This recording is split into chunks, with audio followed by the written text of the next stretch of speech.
Bom dia, igreja do Senhor.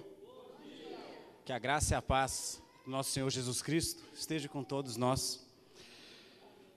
Hoje o tema da mensagem é o Senhor nos conhece.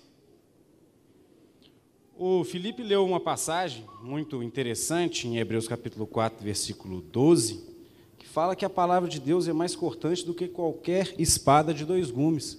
O pessoal tinha uma certa ideia boa do que era uma espada de dois gumes antigamente. O pessoal do Império Romano usava um tal de gládio, que era uma espadinha curta, mas que furava quase qualquer armadura. Era uma excelente espada. E temida, né? Porque cortava muito e penetrava em qualquer armadura. Além disso, poderia ser lançada. Era uma espada muito interessante. E vocês observam que a comparação que ele faz é que a palavra de Deus é mais cortante do que qualquer espada de dois gumes, e penetra a ponto de dividir alma e espírito, juntas e medulas, e é apta para julgar os pensamentos e propósitos do coração. Nós vamos focar também aqui na parte do versículo 13. Obrigado, Gabriel. Versículo 13, que todas as coisas estão descobertas e expostas aos olhos daquele que temos que prestar conta. Então vamos lá. Hoje nós falaremos sobre a sabedoria, o amor e a grandeza e a justiça de Deus. Vamos orar? Senhor, nosso Deus e nosso Pai, graças te damos, Senhor, pelo sacrifício do seu Filho Jesus na cruz. Sacrifício esse, Pai, que nos possibilita hoje, Senhor, estarmos em sua presença, engrandecendo ao Senhor, Deus, e tendo a certeza de nossa salvação por intermédio de Cristo, Pai. No nome do seu Filho Jesus agora, em especial, te peço que o Senhor me direcione nessa mensagem, que tudo que saia da minha boca, Pai, não seja da minha parte, mas da parte do Senhor, Deus. Eu humildemente, Pai, reconheço a minha insignificância diante do Senhor, e te peço, Pai, que o Senhor opere em mim agora, e realmente me direcione, Deus. Em nome de Jesus, que eu te oro e te agradeço. Amém. Então, sendo assim, até os nossos pensamentos, nossos propósitos mais ocultos, Deus sabe. Vou contar uma história que aconteceu comigo quando eu era mais novo. Quando eu estava com os meus 10 aninhos assim, comecei a pegar uma mania feia de contar mentira para meu pai. Aí, meu pai já estava esperto comigo, né? Ele sabia que uma hora eu ia estar enganando ele. Então, um dia, meu pai construiu um gaveteiro para colocar uns barcos que a gente tem lá no Rio das Velhas, que a gente tem um rancho lá. Ele construiu aquele gaveteiro para a gente colocar os barcos, e eu estava pendurado assim nesse gaveteiro alto, né? As gavetas de barco, então umas gavetas grandes, sabe? Aí eu estava pendurado naquele negócio, e tinha uns rolinhos assim, e eu fingi que eu estava caindo. Falei, pai, me salva, eu estou caindo. Aí ele olhou para mim de longe e falou, se eu chegar aí, se eu não estiver caindo, eu vou te bater. Aí eu firmei e falei, não, eu estou caindo mesmo. Aí ele veio e falou, pisa nesse negócio aqui. Aí eu pisei e eu não estava caindo. Aí ele me bateu. Então, nesse momento, eu apanhei e ele falou, de noite, vou te contar a história do menino que gritava lobo. Pra você parar de mentir e entender que na hora que você estiver falando a verdade, ninguém vai acreditar no você. Essa história não é para contar a história do menino que gritava lobo, nem nada, mas é para mostrar que mesmo meu pai, sendo de carne e osso, sendo um ser humano como qualquer um de nós, ele conseguia ver dentro da minha cabecinha e saber que eu estava tentando enganar ele. E muitas vezes a gente tenta fazer isso com Deus. A gente passa a vida lá, comete um erro, fala assim, não, Deus nem está vendo. Não, pai, eu não queria fazer aquilo, não. O Senhor me perdoa. Mas Deus te conhece por inteiro. Nós vamos continuar a leitura do Filipe no versículo 14 e 15, para a gente perceber como Deus nos conhece por inteiro mesmo. Aqui agora no versículo 14, mostra o motivo de Jesus conhecer-nos tão bem. E o motivo também de nós não podermos enganá-lo de forma alguma. versículo 14 do capítulo 4. Tendo, pois, Jesus, o Filho de Deus, como sumo sacerdote, que adentrou os céus, conservemos firmes a nossa confissão. Porque não temos sumo sacerdote que não possa se compadecer de nossas fraquezas. Pelo contrário, ele foi tentado em todas as coisas, a nossa semelhança, mas sem pecado. Então Jesus viveu uma vida humana.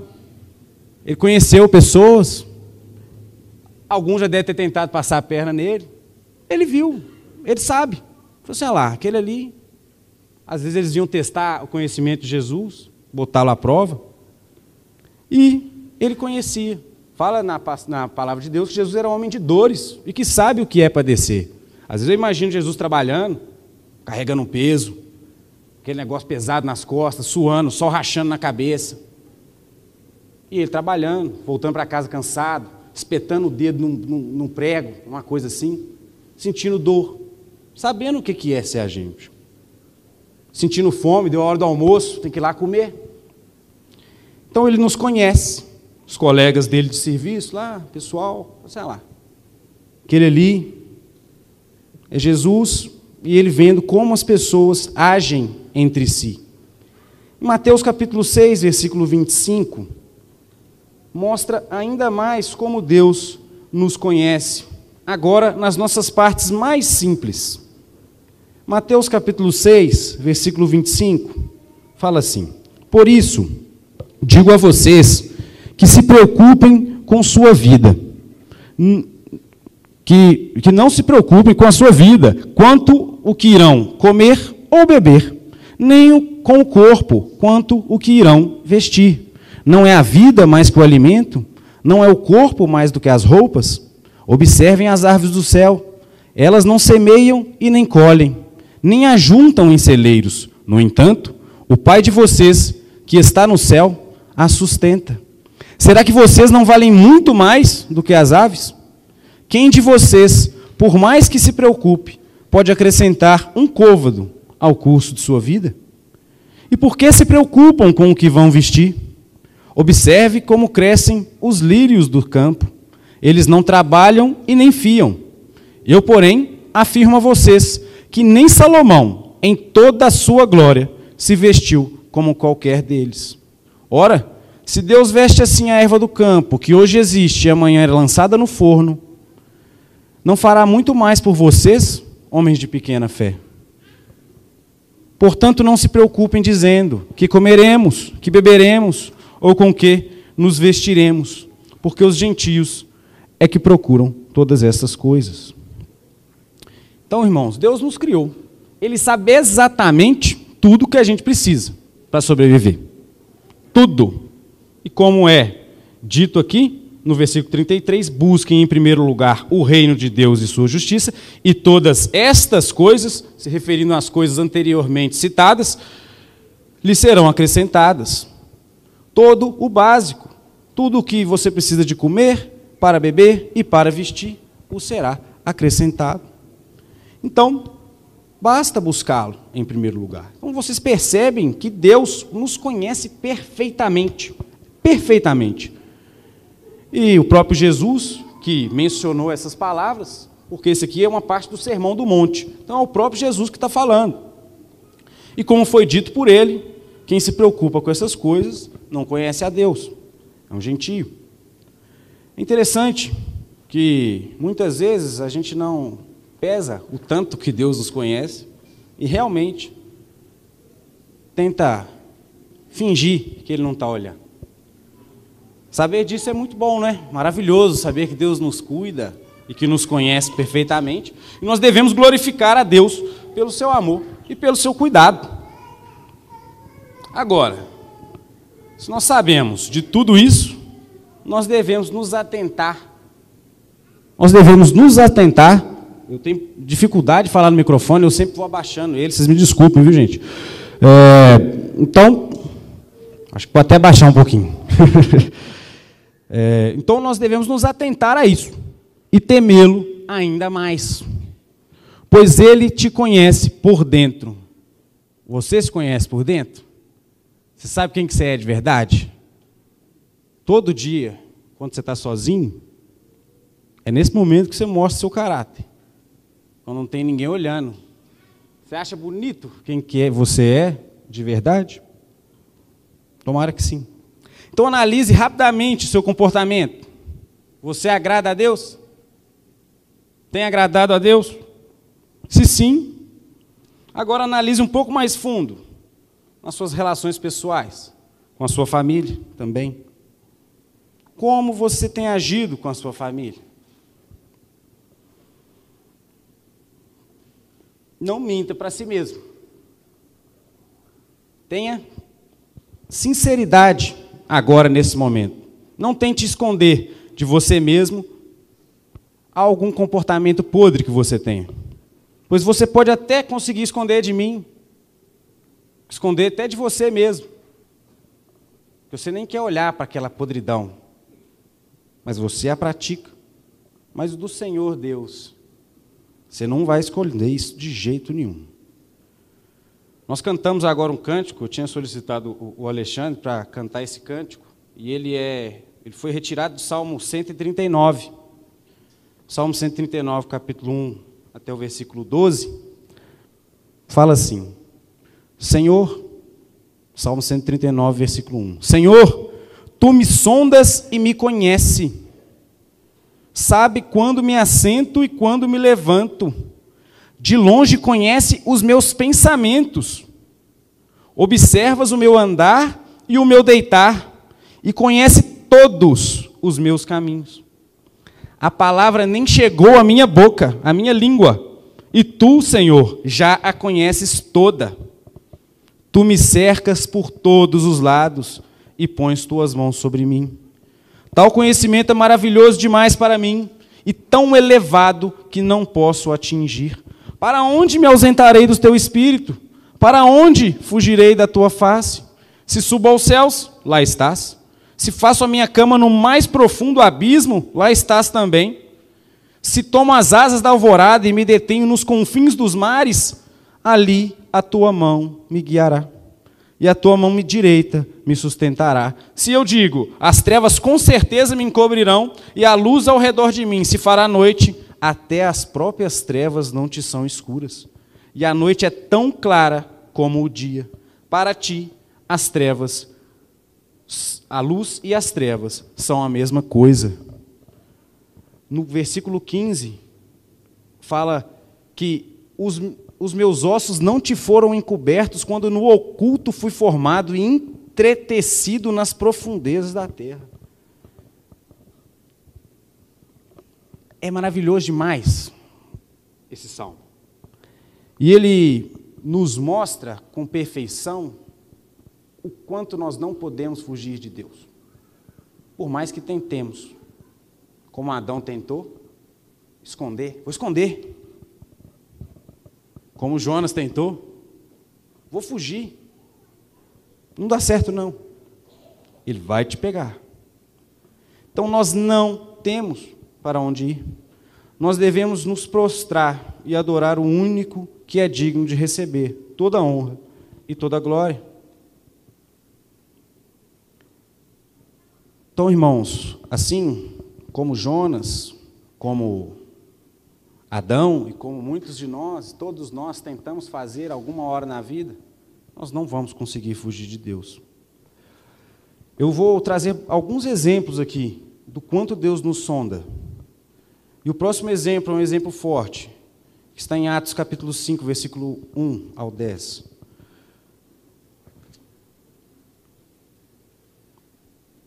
Livro de Atos dos Apóstolos, capítulo 5, versículo de 1 até o 10. Está escrito assim: Entretanto, certo homem chamado Ananias, com sua mulher Safira, vendeu uma propriedade, mas reteve uma parte do dinheiro. E Safira estava ciente disso. Levando o restante, depositou aos pés dos apóstolos. Então Pedro disse: Ananias, por que você permitiu que Satanás enchesse o seu coração para que mentisse ao Espírito Santo, retendo parte do valor do campo? Não é verdade que, conservando a propriedade, seria sua? E depois vendida, o dinheiro não estaria em seu poder? Por que você decidiu fazer uma coisa dessas? Você não mentiu para os homens, mas para Deus. E ouvindo essas palavras, Ananias caiu morto e sobreveio grande terror a todos os que souberam o que tinha acontecido. Levantando-se os moços, cobriram o corpo de Ananias e o levando para fora, o sepultaram. Quase 3 horas depois, entrou a mulher de Ananias, sem saber o que tinha acontecido. Então Pedro, dirigindo-se a ela, perguntou: diga-me, foi por este valor que vocês venderam aquela terra? E ela respondeu: sim, foi por este valor. Então Pedro disse: porque vocês entraram em acordo para tentar o Espírito do Senhor, eis aí a porta, os pés dos que sepultaram seu marido, e eles levarão você também. No mesmo instante, ela caiu aos pés de Pedro e morreu. Entrando os moços, viram que ela estava morta, e levando-a, sepultaram ao lado do marido. E sobreveio grande temor a toda a igreja e a todos aqueles que ouviram falar desses acontecimentos. É uma passagem muito forte, mas ela realmente demonstra o quanto Deus nos conhece e o quanto é sério isso. A oferta é uma coisa muito séria.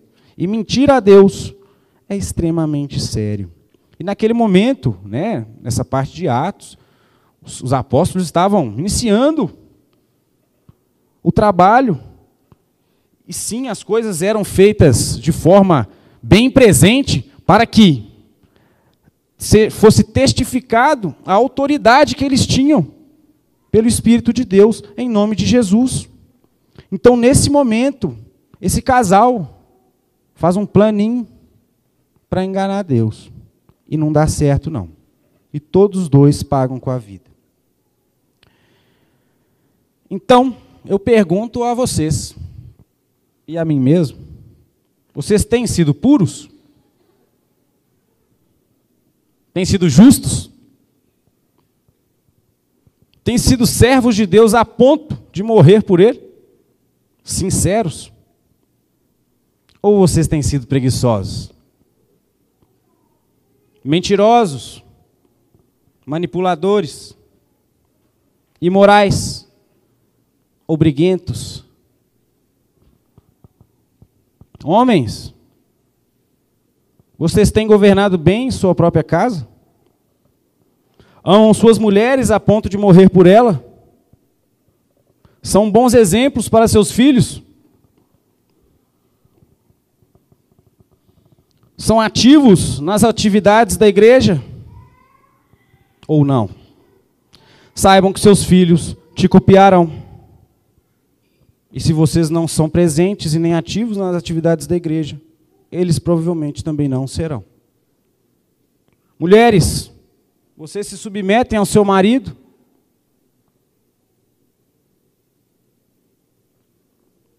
Vocês têm sido mulheres briguentas dentro de casa? Imaturas? Gritadoras? Saiba que a palavra de Deus diz que é melhor estar num deserto ou sofrer tortura do que estar com essa mulher. Tem negligenciado os desejos de seu marido?